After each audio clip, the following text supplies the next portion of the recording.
All right, thanks very much. This is Pub Politics. Wes is here. Phil is back after a long week off, well rested and well researched and ready to go, I'm sure. Ready to go.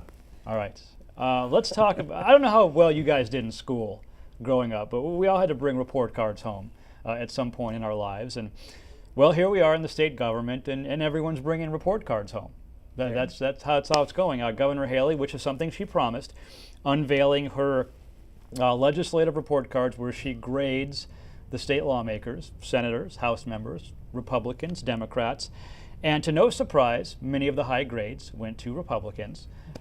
Most of the, well, actually all of the Fs went to Democrats. We have it up on the screen right now. Just a quick review. A's and B's go to 20 senators, 19 Republicans, 1 Democrat. F's for 14 senators, all Democrats. In the House, A's and B's for 75 of them, 73 Republicans, 2 Democrats, and F's for 23 state reps, all of them Democrats. Now again, these are how she feels they've done as far as her agenda goes. So it's really no surprise. She made it a point last night in Rock Hill to say, this is not partisan.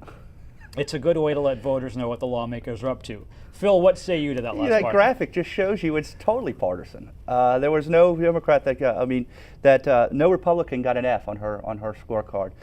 Look, this is just typical of her partisan nature, and and the Democrats did the exact same thing. We gave her report card yesterday, and a series of Fs, definitely failing grades for our governor. I think she got like a B- in hypocrisy. We gave her an A+ in hypocrisy. A+, I'm sorry. And pay-to-play politics. Okay. She is a shining example to the rest of the nation on how to be a hypocrite and engage in good old boy politics. Wes, Governor Haley, this is something she promised, and we knew this was going to happen. What did she hope to accomplish by doing this?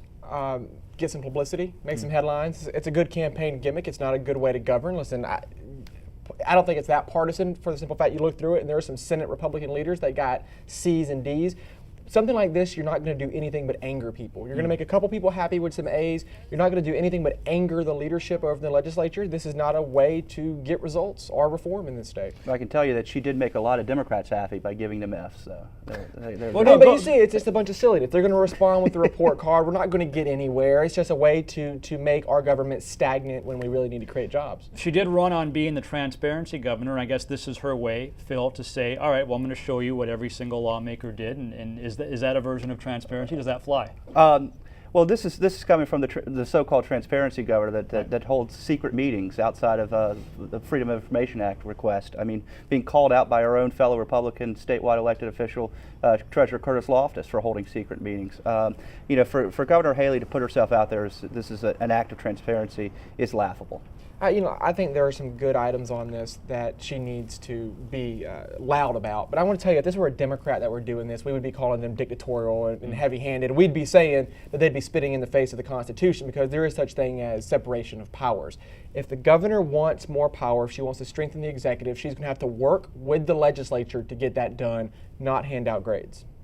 Let's look ahead to 2012 presidential politics here in South Carolina, and my gosh, before you know it, the Republicans here will be voting on a presidential candidate. January 21st is now the date of the primary here in South Carolina. Doing the quick math in my head, that's about 3.5 months away, Wes. That's not far away at all. It's not good for you guys. Honestly, for TV stations or people that make money on this, because that's less money coming into our state. That's weeks less of running television ads. It's bad for South Carolina to be that far up.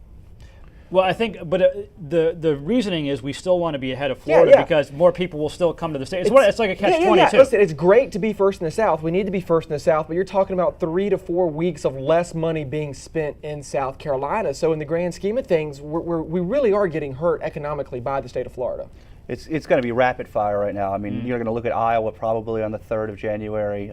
Week right after that is New Hampshire. Right after that, South Carolina. Right after that is Florida. All in a 30-day span. I mean, these candidates are just going to be barnstorming across the country.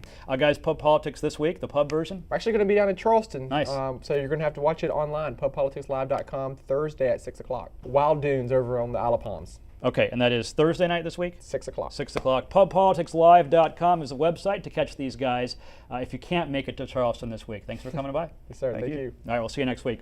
Back to you.